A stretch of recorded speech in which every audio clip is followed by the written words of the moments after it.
Dəyərli şagirdlər, uzlaşmaq əlaqəsi haqqında məlumat vermək istəyirdim.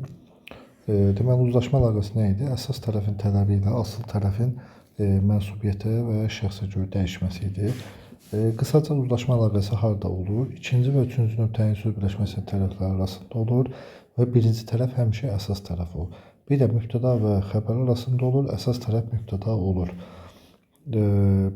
Belə deyək, insan həyatı ikinci növdür, insanın həyatı üçüncü növdür. Burada mənsubiyyət şəkilçisi qəbul etdiyi üçün, yəni əsas tərəfin tələbi ilə asılı tərəf mənsubiyyət şəkilçisi qəbul edir. Deyə bilərsiniz, müəllim, axı söz birləşməsi ikinci tərəf əsas tərəf idi. Sintaktik əlaqələrdə əsas tərəf və asılı tərəf dəyişə bilir. Yəni əsas tərəfin tələbi ilə, insan sözünün tələbi ilə həyatı sözü mənsubiyyət şəkilçisi qəbul edir. Ona görə də oxu işarəsinin ucu belə olacaq. Biz bura deyəcəyik uzlaşma əlaqəsi və yaxud da insanın həyatı yenə də uzlaşma əlaqəsi olacaq. Bizim evimiz yenə mənsubiyyət var, uzlaşma əlaqəsi olacaq. Dənizin sahili yenə uzlaşma olacaq. Onun evi yenə uzlaşma olacaq.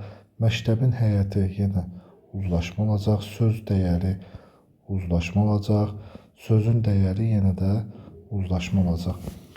Bir də mübtəda və xəbər arasında olacaq. Mübtəda gəldi xəbər. Belə olanda nə olacaq? Uzlaşma əlaqəsi. Mən oxudum. Mən mübtəda, oxudum xəbər. Müəllim izah etdi. Uşaqlar oynadılar. Dostlarım gəldilər.